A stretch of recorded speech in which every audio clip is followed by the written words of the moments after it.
Today I'm going to show you how I make my chunky applesauce. For the preparation you will need a pinch of salt, 2 tablespoons of butter, 2 tablespoons of sugar, juice of half a lemon, cinnamon, and 4 to 5 apples. I'm using red-brown apples here, but you can choose whichever you like the most.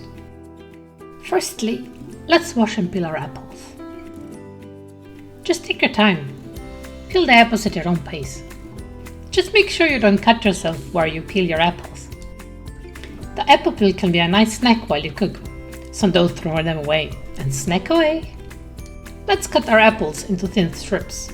Place your apple on the cutting board.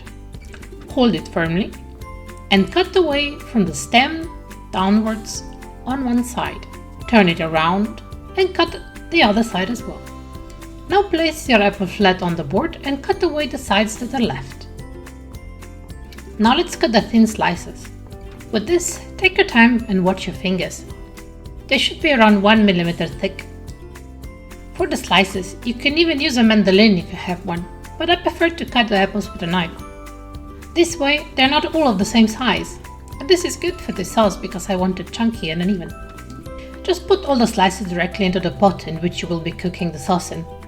It will surely save up on the cleanup later. Place the pot with sliced apples onto a stove. Turn your stove up at a medium to a medium-high heat. Add a splash of water,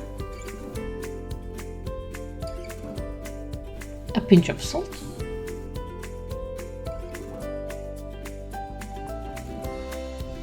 and sugar.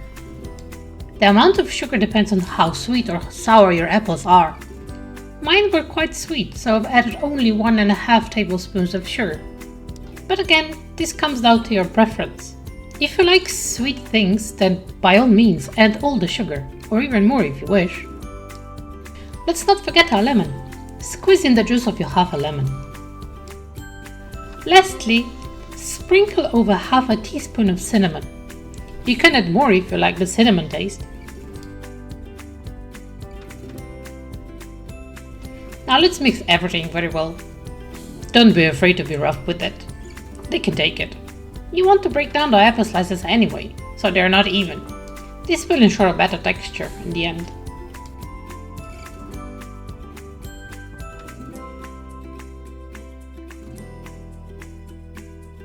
Cover your pot and let it cook for about 5 to 10 minutes. After 5 to 10 minutes, mix the apples well and cover it again for additional 15 minutes. Make sure to check on your apples frequently while they cook.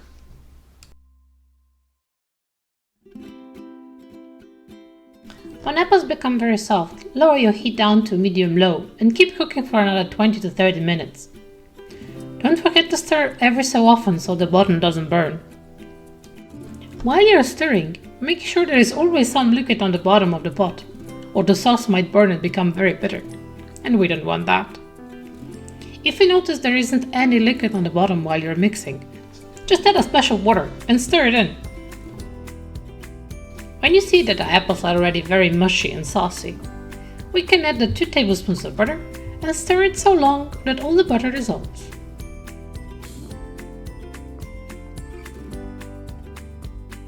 Turn off the heat and cover the pot for another 5 minutes.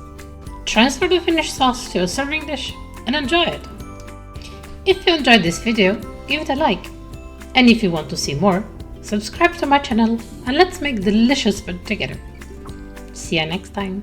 Bye bye!